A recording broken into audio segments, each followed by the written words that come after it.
In this short video, let's take a look at this risk, basis risk, which is a very important risk when it comes to hedging using futures. To define and understand what basis risk is, let's first take a look at what basis is. Let's define the basis. To understand the basis, let's first introduce a bit of a notation. I'm assuming that at any time t, the spot market for any asset quotes the spot price to be ST, okay, S subscript T, where T denotes the time at which this spot price was observed. Similarly, in the futures market for this asset, there is a futures price being quoted. This futures price is quoted with two variables entering the subscript. These are time T, at which this price was quoted, and a time capital T, which is the delivery date for this futures. Now, based on this spot price and the futures price, let's now define the basis. The basis at any time T will be given by the difference between the spot price at that time and the futures price at that time for a certain delivery date capital T, okay? Therefore, if there are many futures contracts being traded in the market for various delivery dates, I mean same asset but different delivery dates, then for each of these futures contracts, I can define a different basis, okay? So, this is what the basis is. Remember that basis is not a constant. Why is that so? Because when I move from one time instant to another, the changes in the spot price needn't be equal to the changes in the futures price. And if these two change by different amounts, it will lead to a change in the basis. It can go up with time and it can go down with time and very well stay the same with time as well. Okay. Now, let's, before moving ahead, look at a very important property when it comes to basis. Let's assume that I have, plotted how the spot price varies with time from time t equal to 0, let's call it today, to any time, let's say capital T, which is the delivery date of a futures contract. So the spot price, let's say it varies as per this profile or graph, and the futures price, which I am assuming here is below the spot price, let's say it evolves with time as per this graph, okay, the purple graph. So an important property of the basis is its behavior at the delivery date. Here I am assuming that the spot price is for an asset which is also the underlying asset for this futures. It is the same asset for which this is the spot price and the futures price. Now, what is that behavior which I am referring to? Let's assume that the basis at any time t is given by st minus ftt. When you reach the delivery date, which is given by capital T, let's call the basis on that day as B capital T. That will be the spot price on that day minus, how will you write it? It will be the futures price quoted at time T for delivery at time T. So this futures price, which is for immediate delivery, intuitively you can agree that this futures price is actually the same as a spot price, because this contract which does immediate delivery would be the same as a spot contract, right? And therefore intuitively I should have this equality that the spot price on the delivery date should be equal to the futures price quoted on the delivery date for immediate delivery. If this equality is not observed and maintained, then you are inviting trades from arbitrageurs. They will step in and they will make sure that this equality is satisfied. Okay, so think of this property that the spot price on the delivery date becomes equal to the futures price on the delivery date for immediate delivery. Think of this property to be one in which we say that the basis approaches 0, because basis is st minus ftt. Basis approaches 0 as you approach the delivery date capital T. That's an important property that I will make use of in my next section. So let's move on. So I'm assuming that I have a spot market. I'm assuming I have a futures market. The difference between the quotes for a given asset in these two markets is what I refer to as the basis. Now let's enter into a perfect world. It's a world where whichever hedge I desire is somehow available to me. Let's lay down the context first. The context and the situation is of a farmer. This farmer, let's say, is sitting on a certain asset. Let that asset be a bag of wheat. This bag of wheat has to be sold in the market, and let's assume that the farmer will only be able to get access to this bag of wheat at a future date, capital T. Let's say that date coincides with the harvesting season. So at this time T, the farmer wants to sell this bag of wheat. The trade which the farmer will do is to sell this wheat, and the cash flow diagram will be that he will receive the prevailing wheat price on that day. Let's call it ST, and he will deliver the bag of wheat. So whatever you receive, I'll mark it with an arrow pointing upwards. Whatever you pay, let's mark it as an arrow pointing downwards. Okay, pay or deliver. So at this time T, the farmer will receive ST and deliver the bag of wheat. Fine. Now, if this is what the farmer wants to do, what is the risk of this farmer? The risk of this farmer is that the price of the wheat will go down. So if price goes down, the farmer loses. If price goes up, the farmer gains.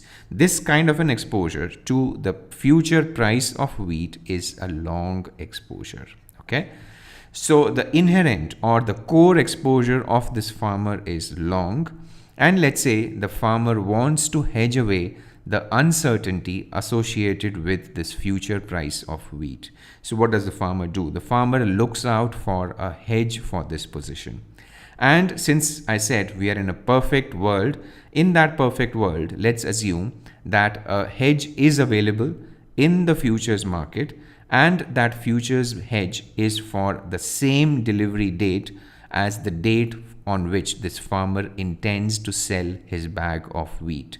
As far as the underlying asset is concerned, let's assume that this hedge is for the same grade of wheat which the farmer has produced. Okay, so the asset matches, the date of or the horizon for which this hedge is required matches with what the futures is available for. Okay, if that were to be the case, the next question is, what side of the transaction in the futures market should the farmer enter?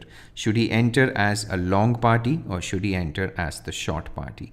Now, since his core exposure is long, the farmer enters the futures market as a short party. He'll be the party who will be selling the wheat at a pre-agreed price, and that's the futures price. Okay, so if that is the case, then let's assume that the farmer, when it's finally time to sell his wheat, and let's say he's selling it in the open market, at that time, let's say the farmer liquidates, or let's say comes out of his futures position. He offsets the futures position, let's say on the last trading day.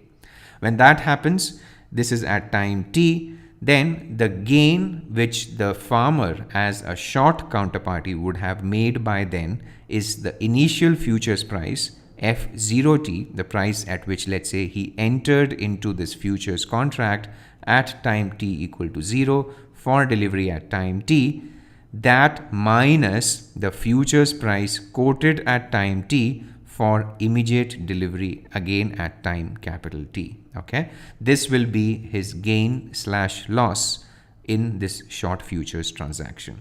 He would have made a gain if F0T is greater than FTT, and he would have made a loss if F0T is less than FTT. If you were to combine these two trades, what do you get? We get ST plus F0T minus FTT is what he receives in the end, and what he delivers is the bag of wheat.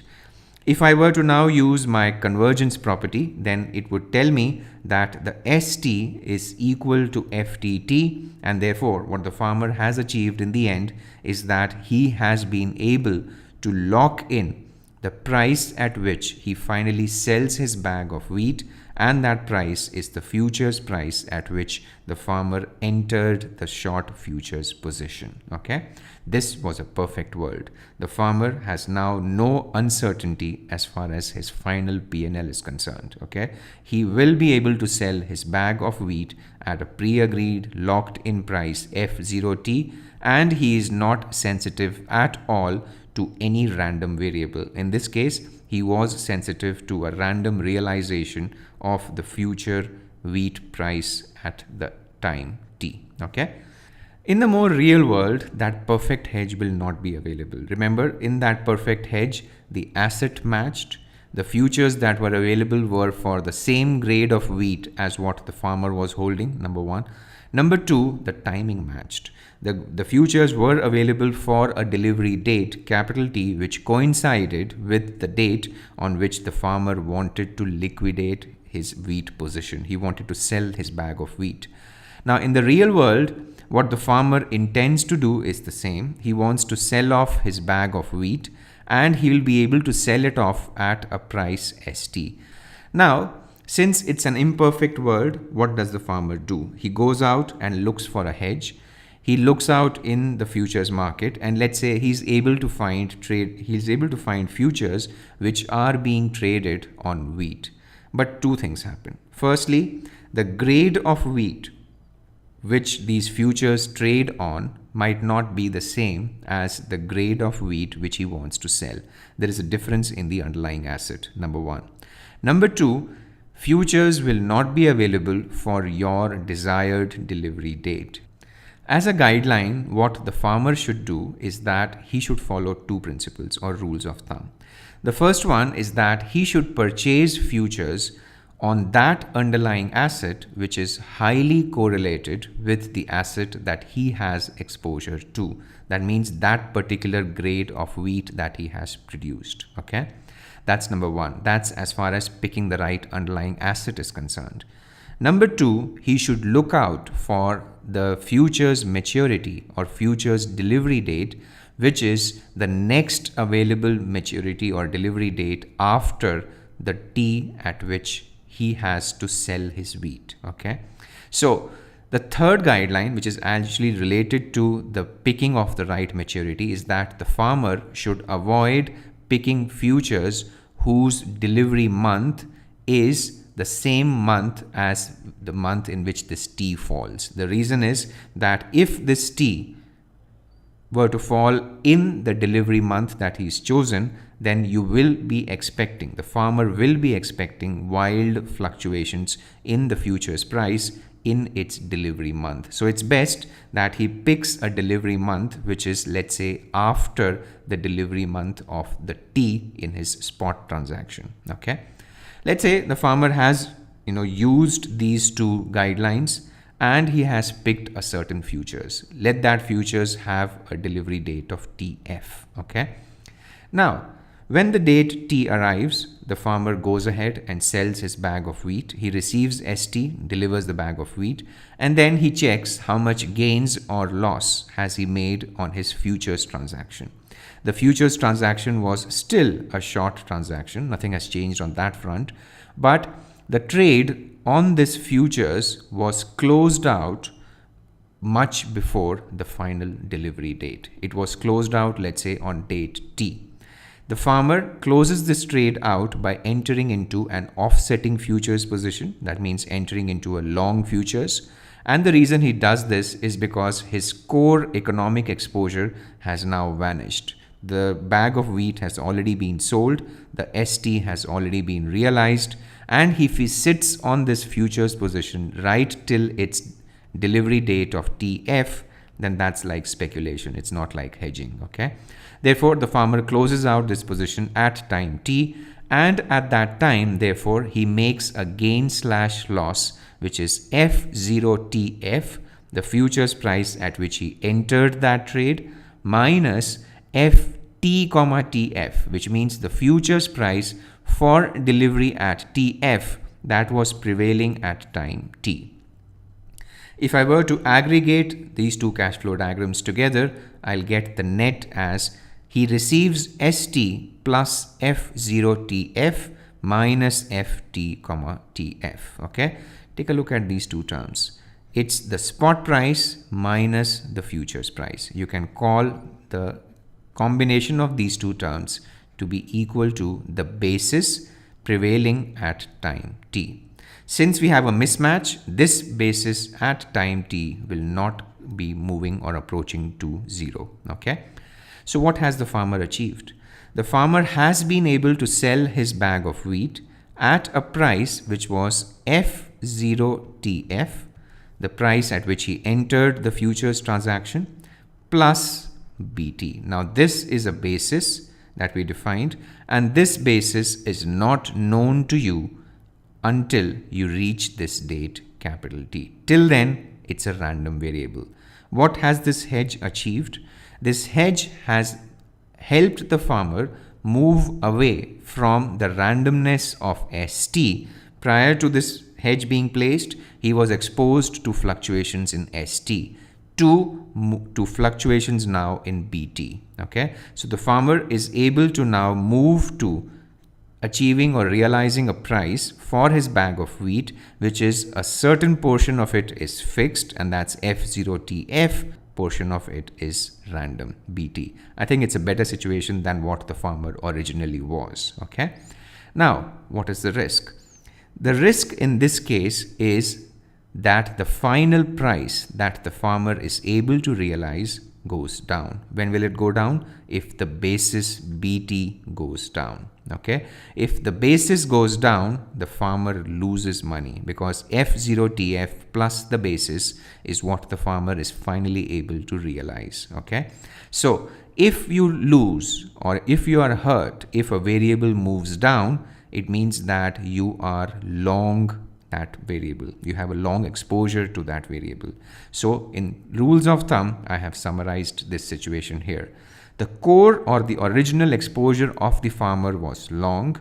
The hedge which the farmer put in was short, and the resulting risk that the farmer had, or the exposure I should say, that the farmer had to the basis was long. The risk the farmer had was that the basis will go down. Okay. Now there is another situation that you can analyze using very similar arguments the way we've done it in this video, and that's the situation of, let's say, of somebody who purchases wheat. Let's say that somebody is a bakery. For that bakery, the original or the core exposure is short, the hedge which the bakery puts up is long, and the exposure which the bakery has on the basis is short. That means the risk which the bakery has is that the basis goes up. Okay, so it's facing the risk that the basis strengthens. The farmer faces this risk that the basis weakens. Okay, let's finish off this video with a quick look at the factors which affect the basis, or I should say, let's take a look at factors which result in basis risk. So these two are something which we've already mentioned in this case study of the farmer. Basis risk will arise when you have an asset mismatch when it comes to the asset to which you have an exposure to versus the asset which is the underlying asset of the futures, whose the futures as the hedge that you enter into, short or long. Okay. Next, this risk will appear if there is a timing mismatch. In this case, remember we had said the futures that was available was for a delivery month which didn't coincide with the T that I wanted. So I purchased futures which was for a delivery month after whatever month was available after the month of this T, and therefore when I finally liquidated, or let's say closed out this futures position, then I was exposed to this risk of what futures price I'll finally be able to realize and how that futures price will match up with my spot price. Okay, therefore that's a timing mismatch.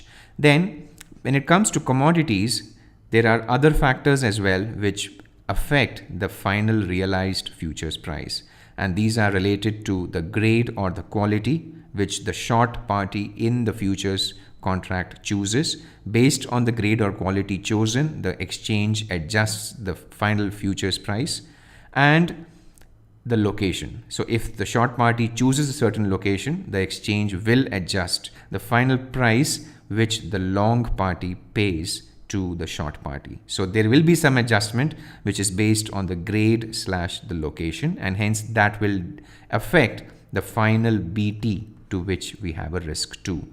Finally, the basis risk can also arise because of liquidity considerations, something which we take a look at when we discuss strip versus stack. Okay, so if you have certain preferences in terms of what or which futures would you want to enter into, then it will affect your basis risk. For example, you might be hedging long dated exposures using short dated futures.